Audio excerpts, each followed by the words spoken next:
Kita lanjut bahas spoiler Wudong Qiangun Season 8 episode 9. Oke lah, gak usah cacicot banyak bacot, kita langsung masuk aja ke pembahasan.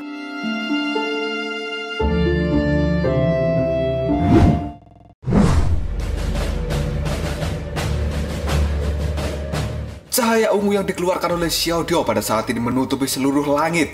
Dan kemudian, langit pun berubah menjadi gelap gulita. Kedua sosok bayangan itu pada saat ini telah terkurung di dalam cahaya kegelapan milik Xiaodio. Hal ini membuat mereka benar-benar panik karena merasakan energi aneh dari cahaya ungu hitam yang dikeluarkan Xiaodio tersebut. Salah satu sosok kemudian melihat rekannya dan dia mengatakan, orang ini bukanlah orang biasa dan aku merasa dia sangat aneh. Kedua sosok bayangan hitam selama ini memang bersembunyi di aula kuno karena mereka benar-benar sengaja menunggu Lindong. Dan selama ini mereka telah melihat kekuatan dari Lindong dan juga Xiaoyan yang mampu mengalahkan kedua jenderal dari kekaisaran Gan Besar. Namun kekuatan Lindong dianggap biasa saja bagi mereka. Maka dari itu mereka berani mengikuti kelompok Lindong dan berniat untuk membunuhnya agar menghilangkan jejak karena Lindong mengetahui rencana konspirasi mereka. Namun kedua sosok bayangan hitam itu tidak menyangka bahwa sebenarnya Xiaodio yang nampak sebagai pendiam dan tidak memancarkan aura ganas sedikit pun. Namun sejatinya, dia sebenarnya adalah orang yang paling ganas di dalam kelompok trio Lindong. Sosok bayangan hitam kali ini benar-benar paham bahwa situasi saat ini adalah situasi yang di luar prediksi dari mereka. Cahaya hitam yang dikeluarkan oleh Xiaodio pada saat ini menyebar di seluruh langit.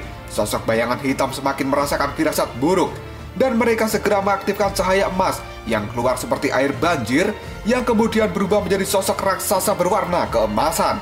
Yang kemudian sosok raksasa keemasan ini dinamakan dengan roh emas penghancur iblis. Sosok raksasa berwarna emas kemudian berdiri di dalam cahaya hitam milik Xiaodio dan sinar keemasan pun kini terpancar untuk menghalangi energi erosi dari cahaya hitam milik Xiaodio. Mata Lindong pun menajam pada saat melihat kejadian ini. Dan kini Lindong pun bergumam dalam hati, kedua sosok bayangan ini sangat kuat.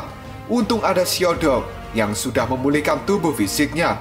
Walaupun pada saat ini kekuatan Xiaodio masih belum pulih sepenuhnya, namun dia tidak terlihat kesulitan sama sekali. Jika tidak ada Xiaodio, kemungkinan aku dan juga Xiaoyan harus berjuang mati-matian melawan kedua orang itu.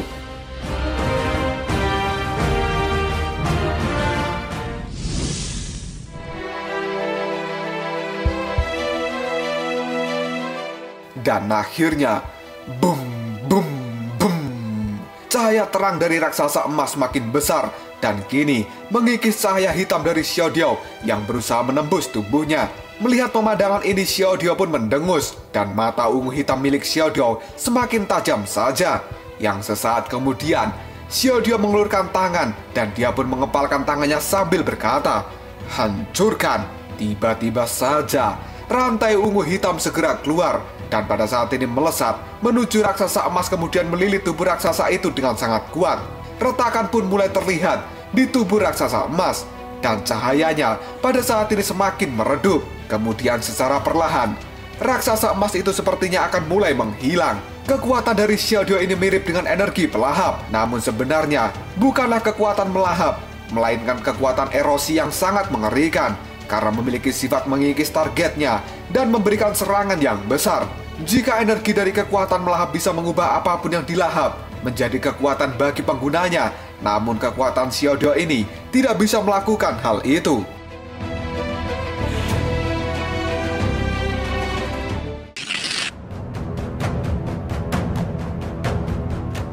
Kedua sosok bayangan hitam pada saat ini terlihat sangat panik karena mereka melihat bahwa raksasa emas akan segera hancur. Dan dengan cepat, mereka pun membuat segel perbaikan yang pada akhirnya, boom! Energi mengerikan kembali melonjak dan raksasa emas pada saat ini semakin membesar karena ternyata kedua sosok bayangan hitam berniat untuk melakukan penghancuran diri pada raksasa emas. Dan akhirnya, dar! Raksasa emas itu benar-benar menghancurkan dirinya sendiri. Hal ini membuat sebagian cahaya hitam milik Xiaodio pun menyebar. Sosok bayangan hitam segera memanfaatkan hal ini untuk segera kabur dan keluar dari dalam jangkauan cahaya hitam milik Xiaodio. Melihat mereka kabur dari jangkauan serangannya, Xiao pun tidak melakukan pengejaran karena dia sangat malas mengejar dua pria yang tidak jelas. Nanti malah dikira tim Jerman yang pro pelangi. Padahal Xiao kan masih cowok sejati yang masih doyan sama Tante Ernie. Tidak lama kemudian Xiao menarik kembali energi hitam dan kini masuk ke dalam tubuhnya. Melihat cahaya hitam telah menghilang, dua sosok bayangan itu pun berhenti dari kaburnya dan mereka berteriak, "Hei pemuda baju ungu, siapa kau sebenarnya? Aku peringatkan kau jangan ikut campur dengan urusan kami. Karena jika tidak, maka kalian akan menanggung resiko yang sangat mengerikan." Mendengar ucapan itu, Xiao pun pada saat ini tersenyum dingin dan dia pun berkata, "Resiko apa yang tidak berani aku hadapi? Dan apakah kalian pikir kalian memenuhi syarat untuk mengancam diriku?"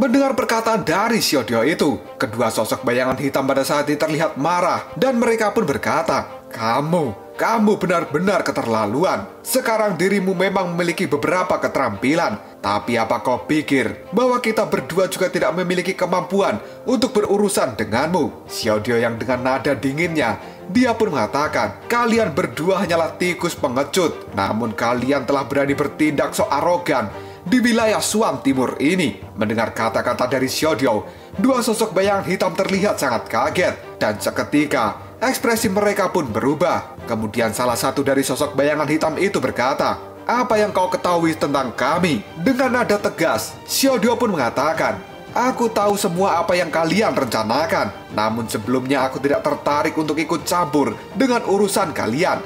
Tapi kalian malah diam-diam ingin menyerang kami. Jika itu yang kalian mau, maka aku juga tidak akan tinggal diam dan akan memberikan pukulan untuk membunuh kalian.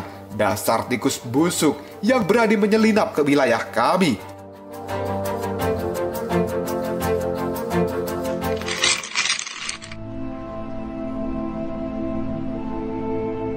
Tidak lama kemudian Lindong dan juga Xiao Yan pada saat ini maju dan berdiri di samping Xiao. Mata Lindong pun menajam karena dirinya tahu bahwa bayangan hitam itu benar-benar penyusup seperti dugaannya selama ini. Dan mereka memiliki rencana buruk yang tidak boleh diremehkan. Namun Lindong tetap saja tidak mau ikut campur dengan masalah mereka. Karena sekarang Lindong ingin fokus dalam perang 100 kekaisaran supaya hal ini bisa menjadi batu loncatan buat Lindong menuju level yang lebih tinggi. Kedua bayangan hitam itu kemudian menatap pada trio Lindong dan mereka masih memiliki niat membunuh yang besar. Tapi mereka pada saat ini juga takut dengan kekuatan Xiao. Tidak lama kemudian Xiao pun menyilangkan tangan di dadanya dan dengan tatapan dingin pada dua sosok bayangan, Xiao pun mengatakan dalam hati, "Kekuatan mereka berdua lumayan hebat. Jika aku tidak memakai tubuh Martin Langitku, aku tidak akan bisa membunuh mereka berdua. Tapi jika aku menunjukkan tubuh asliku, pasti hal ini akan mengundang para sekte super dan membuat Lindong dalam masalah besar.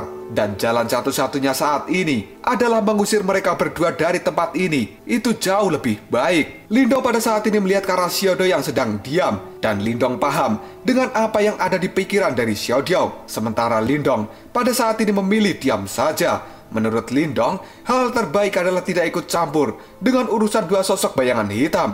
Karena dirinya juga tidak berniat untuk tahu lebih dalam dengan urusan mereka.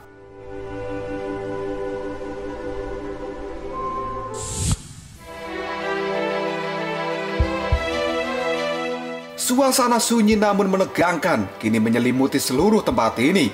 Tidak lama kemudian sosok bayangan hitam berkata, "Karena kalian memiliki niat untuk tidak ikut campur dengan urusan kami, maka kami sangat menghormati keputusan kalian. Dan aku harap kalian selalu mengingat keputusan kalian ini. Meski kalian punya kemampuan, tapi urusan kami bukanlah sesuatu yang bisa kalian campuri. Jika tidak, maka kalian akan tenggelam dalam bahaya."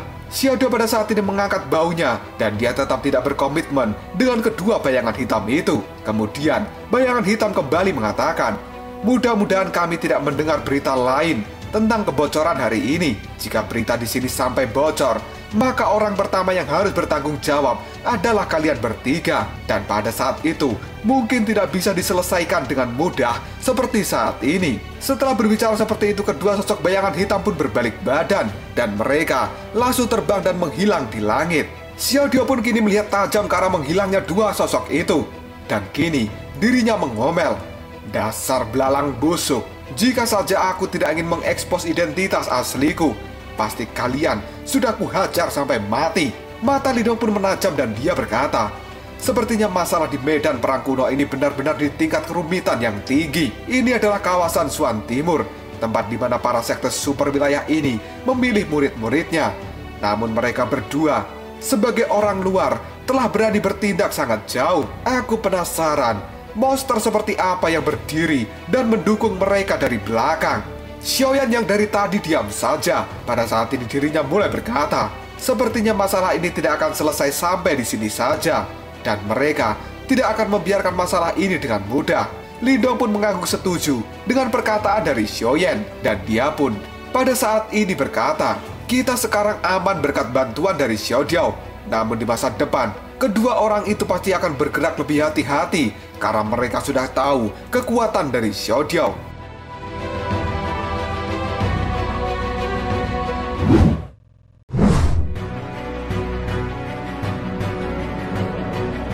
Dan kini sambil tersenyum, Xiao Diao pun mengatakan, "Kau tidak perlu cemas. Medan perang kuno ini adalah wilayah sekte super dari Xuan Timur.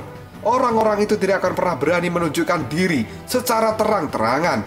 Jika tidak, maka mereka akan memancing kemunculan para ahli dari sekte super. Dan saat itu, rencana mereka akan gagal total." Sambil mengangguk, Lindong pun berkata, "Aku tidak tertarik dengan urusan mereka dan tidak jadi masalah jika mereka tidak mengganggu kemajuanku.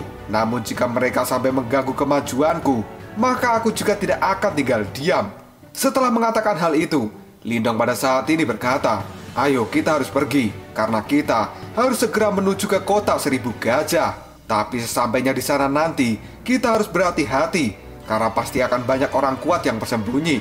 Setelah mengatakan hal itu, Lindong pun melambaikan tangannya, dan kini trio Lindong melesat dengan cepat di udara, dan mereka menghilang di langit. Setelah kepergian dari kelompok trio Lindong, pada saat ini dua bayangan itu kembali muncul di puncak gunung, dan salah satu dari mereka berkata, "Bagaimana kita selanjutnya?" Bayangan hitam yang lain pun menjawab, "Kita tetap tidak boleh membiarkan masalah ini bocor. Jika tidak, mungkin kita yang akan tewas." Namun pemuda di samping Lindong itu bukanlah orang sembarangan. Meskipun kita berdua bergabung, tapi aku yakin bahwa kita tidak akan mampu membunuhnya. Salah satu dari rekan bayangan hitam kini mengatakan, "Sepertinya kita pada saat ini harus memanggil Jenderal Roh Kematian." Dan bayangan hitam yang lainnya kini menimbali, apakah kita benar-benar harus minta bantuan pada orang mesum itu? Apakah dia benar-benar mampu? Rekan dari bayangan hitam menjawabnya, "Sepertinya kita tidak punya pilihan lain." Yang pada akhirnya kita memang harus meminta bantuan darinya, karena kita harus melenyapkan 3 bocah itu bagaimanapun caranya. Salah satu bayangan hitam dengan mata sinis dan penuh dengan niat membunuh, dia pun menjawabnya, "Benar, mulai hari ini ketiga bocah itu akan hidup dalam bahaya besar."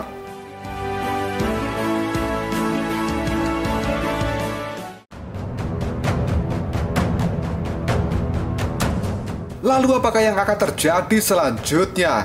Sebenarnya siapa Jenderal Roh Kematian itu?